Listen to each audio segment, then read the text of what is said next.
license and registration, he can sense your aggravation. On the head of the fallen angel. When the world is muttering under the floorboards, stomp even louder. Untime. Let them know you are alive today. Or unhum.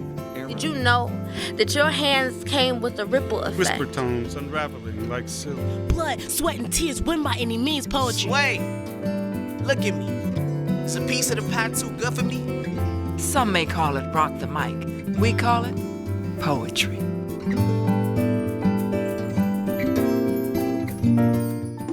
Waiting. Clouds on the horizon lay heavy on my soul as I await your return. I sit in this rented car and watch inmates play football. From this vantage point, I see so many missed opportunities, lost and forsaken lives, futures stolen, taken by wrong turns, lives forever on hold, time's eternal tick-tock can't pick this lock as all too familiar stories unfold. Fenced in, locked down, pent up, rage either dissipates or explodes like a football tossed by life's quarterback. One long shot to freedom could carry your name. Go long, young man, go long.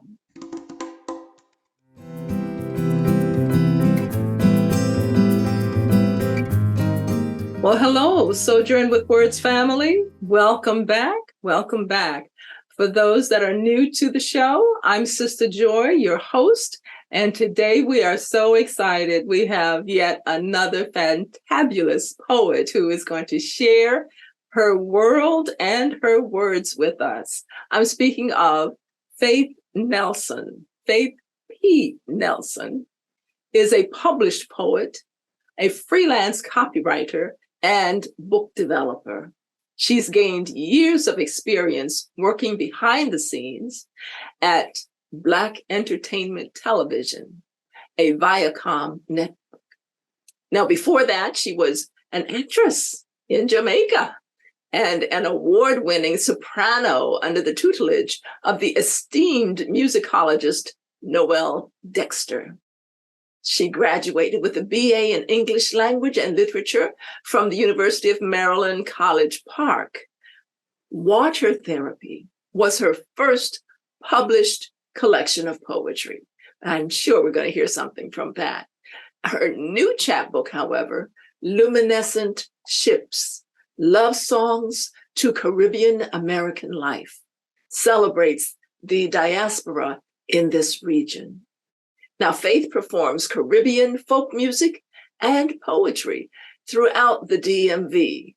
For those that are viewing in other areas, DMV simply stands for District of Columbia, Maryland, and Virginia.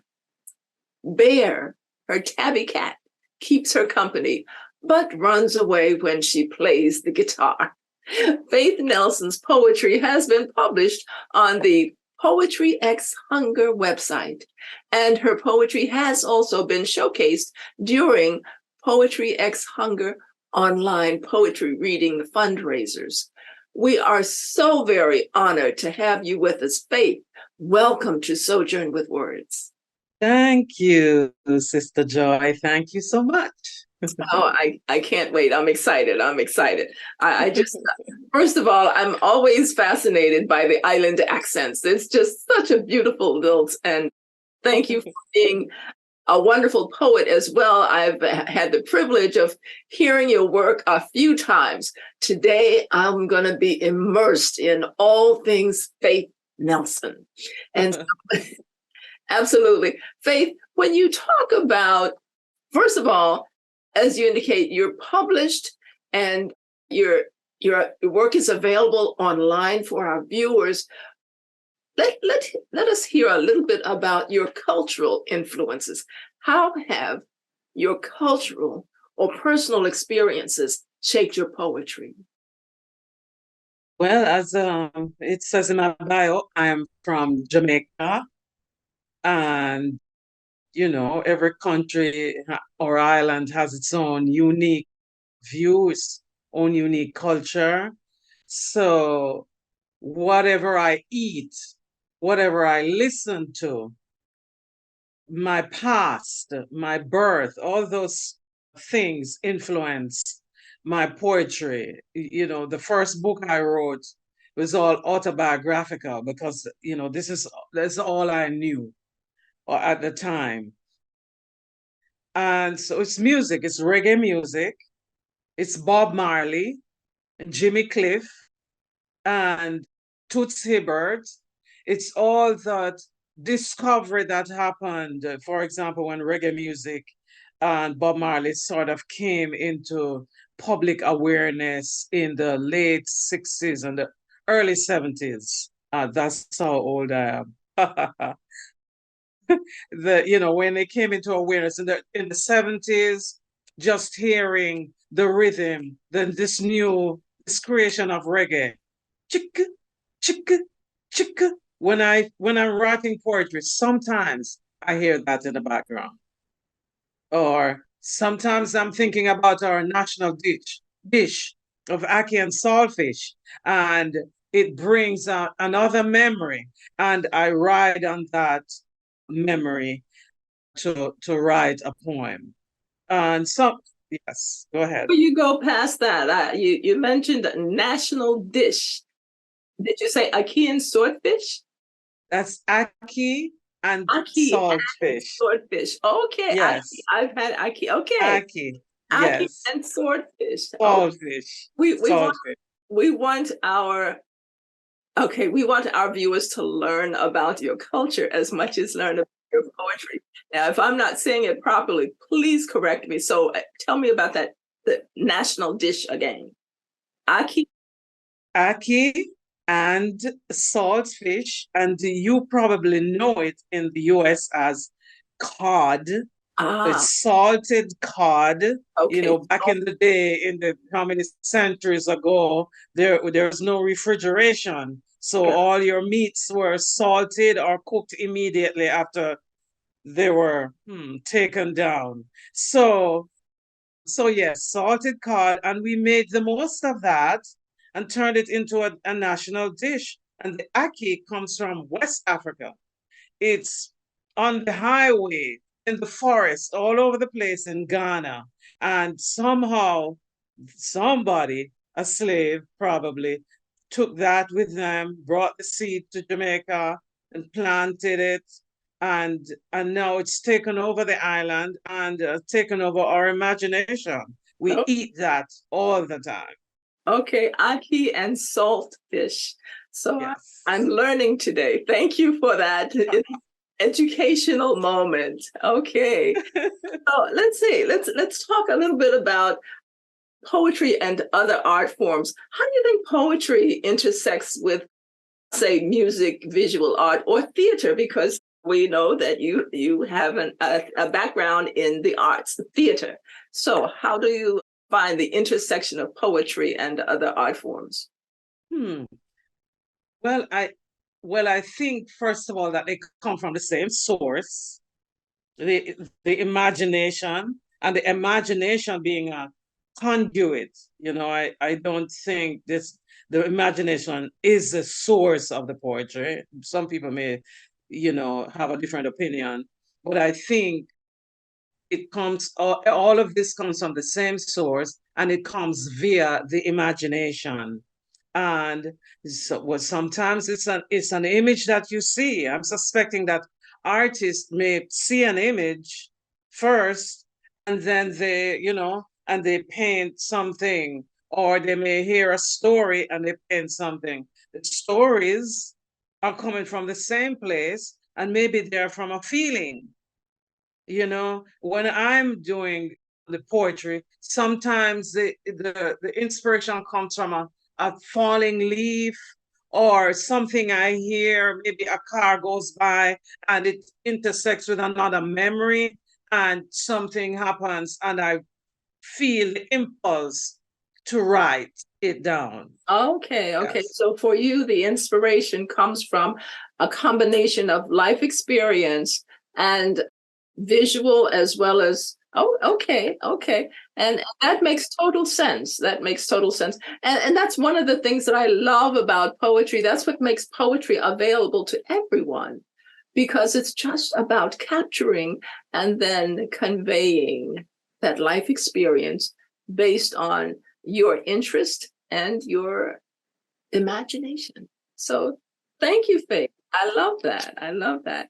Okay, well, talk about not just the connection between the various art forms or artistic genre.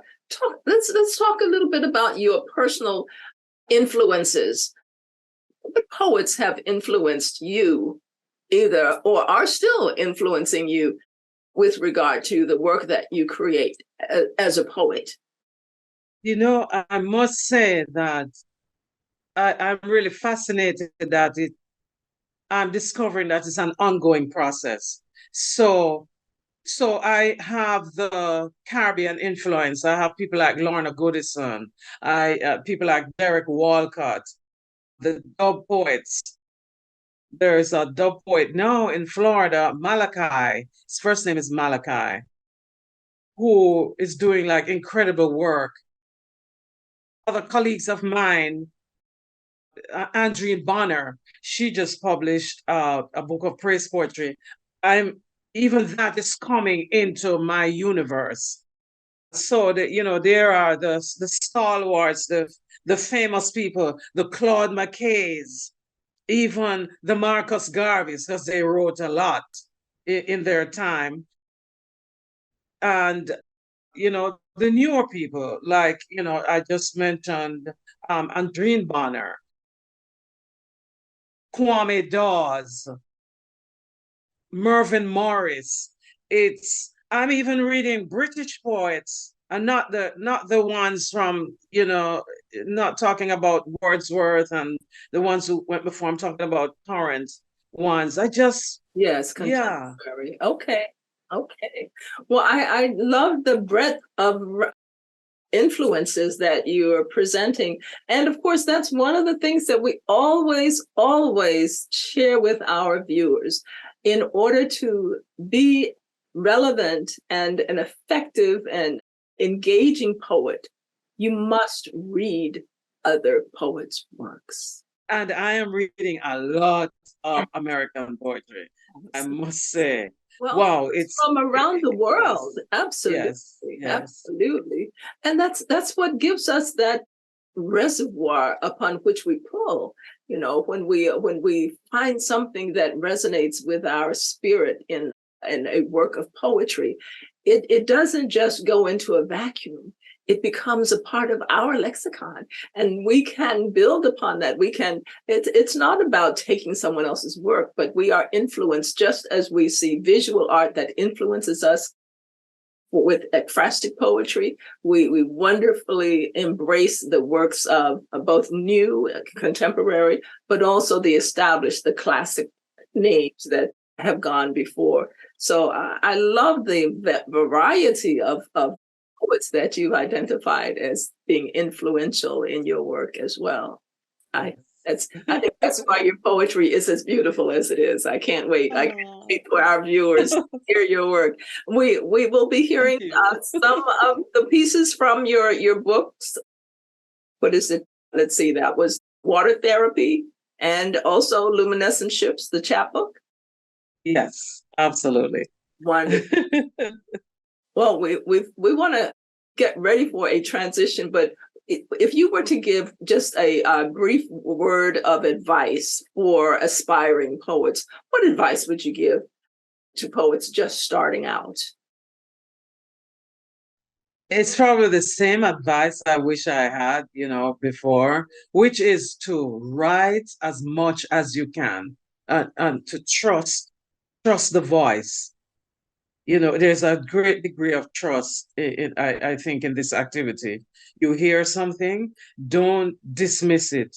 you see something comes into your imagination, don't dismiss it or question it or say, I wonder if no, trust it, grab it, and run with it. That's the muse, maybe talking to you, coming through, telling you, hey, here's an idea. Do you want to explore this? It's a kind of invitation. And so I think we should show up for that invitation. That's what I would tell others who are not so sure where to put their feet, where to take their first step. Listen, because we trust, listen, and trust the message that you're getting. Trust your imagination and step forward, because that's the only that's the only way to open this door. Open the door and invite the muse in and write. Absolutely. Open the door. Well, we are about to open the door to the poetry of the wonderful Faith P. Nelson. Faith, thank you, first of all. For those that joined us midway through, we are thrilled to have our guest poet, Faith Nelson, with us here on Sojourn with Words. And of course, I'm your host, Sistah Joy. We are excited because we know Sojourn with Words presents only the best. So sit back, get ready for the poetry of Faith P. Nelson. Faith, the floor is yours. Oh, it's absolutely wonderful. I think I should read from the chapbook I just, published. And at first, I wasn't sure I would, Sistah Joy, because some of it is in the vernacular. Some of the poems are in the vernacular. And I thought, oh boy, I wonder if Sistah Joy would understand it. And so this is where I'm trusting the muse again and the guidance, the inner guidance. The inner guidance say, trust Sistah Joy. She will listen and she will understand what you're talking about. And so will the audience. So I'm coming out on trust and I'm going to read some things in the vernacular. Okay. So the first poem, this one's not really in the vernacular, but it's a poem about Marcus Garvey.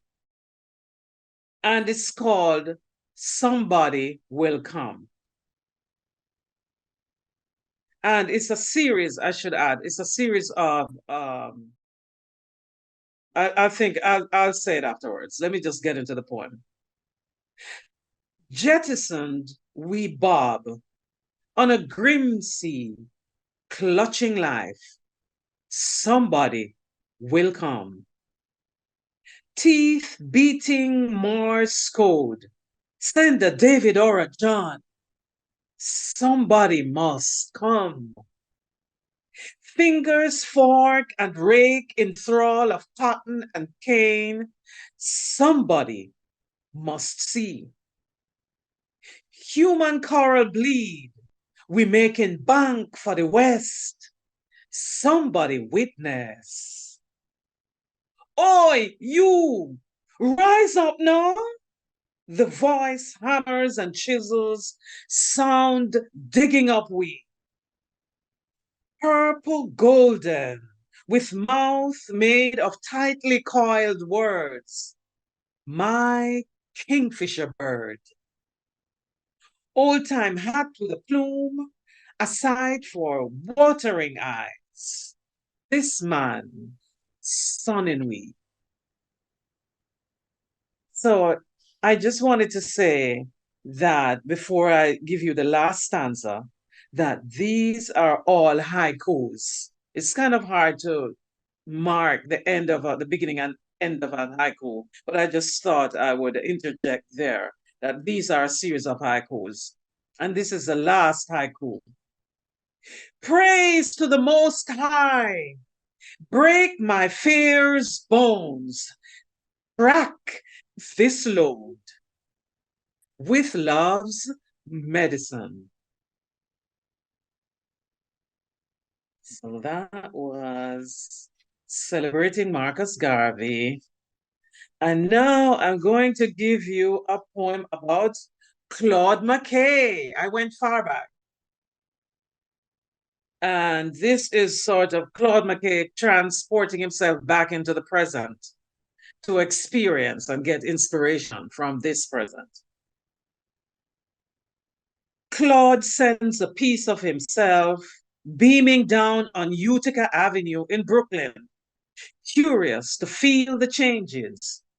His ported self thrills as he walks into the oncoming crowd, brushing shoulders, clad in high and low styles, faces of all hues, some sullen, some bopping, some humming, toasting, hands and fingers, bladed, chopping air. Where was the music? No more three-piece wool suits, toe tags signaling trustworthiness. No blacks stepping off the sidewalk. Dinner in a modern Caribbean eatery. Tuning in like an obeah man to the past year's happening. Carnival truck DJs screaming over 3-4 stanzas worth. The madness, a geyser through supplies, vocal cords, and wide open mouths. Jamaicans call it balling out. Urban songs on a flatbed truck, mask prayers in the West African wilderness, the roars of our endangered inner lions, so long after the Renaissance. Aye, Marcus, you were right. Back to Africa was a proper rallying cry, event. But what now? Watching the street through the window, he bites the last of his grilled snapper sandwich and licks his invisible sauce-coated fingers. Claude McKay, says a hoarse squeak. We were just talking about you. Claude stares up at the young black fellow with a brown satchel hugging his chest and hip. Then his brown eyes scanned the loud room. Nobody else seemed interested. The young man popped out a small tablet. A fragment of his poem appeared. Then even the monsters we defy. Backside, some people can see me down here. We are poets, the fellow stammered. He turned and waved urgently. Chair legs scraped. 5 more young people. They crowded into the window seat next to him. Outside, some people can see me down here. 4. His bigger self welcomes him back. Inside the gleaming ship, arms wide. He's a parent, pleased as puss. I see you had fun. How are you feeling? Was it worth it? Well, inspiration, you know. I want to write poetry again. So yes, I had to go back to where it all began. This time, I'm exploring in the vernacular. You know, say, I run into some young poets who could see me. Nearly spit out my fish sandwich in them face. Me so shocked. Yeah, man. The fight's still a going down there. There is hope. The voice thins out as the 2 selves merge and walk across the bridge.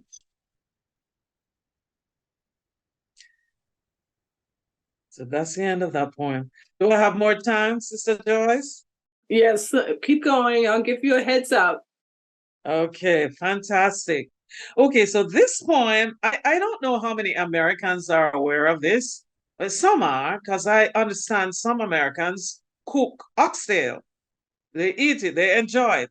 Yes, we do. So, yes, fantastic. But this is a poem about oxtail, and this is a complaint about oxtail. So this poem, I call this poem Bony Imperialism. And it goes like this. Social media chef prevail. Substitute turkey neck for deer oxtail. Yes, break out the we shall overcome. Boycott cow-tail imperialism. Why the Caribbean buy so much fossil fuel that make the sky CO2 awful? Break out the we shall overcome. Boycott cow-tail imperialism. Why we not trapping more electrons from the equatorial West Indian sun? Break out the we shall overcome. Boycott cow-tail imperialism. Why the Caribbean in ganja purgatory? It's gold for Colorado's economy. Break out the we shall overcome. Boycott cow-tail imperialism. Why Caribbeans importing billions in food? Islands, grow some of that. Be shrewd. Break out the we shall overcome. Boycott cow-tail imperialism. Why some Caribbeans disparage patois? English came from an old Norse grandpa. Break out the we shall overcome. Boycott cow-tail imperialism. Why oxtail $15 a pound? Everybody asks the butcher with a frown. Break out the we shall overcome. Boycott cow-tail imperialism. Wonderful. Thank you. Thank you. Well, we're about to wrap up. Do you have possibly one more short piece that you could share? One more short piece. One short piece. Try to get it. We can't leave the stage without leaving some encouragement. So I will quickly read this poem called Affirm. Okay, we've got about a minute to go. Let's get it in. A minute. We're born with millions of wings, make them rise, breathe deep, fluff them up, make them fly. With the love where you say you are go bring. This love that come from within. Look at your beauty in the mirror. Connect with your true self that know everything. Tina Turner gets calm with a Buddhist chant. Don't worry. Marley's antidepressant. You not come by out me head space, man. One love up myself.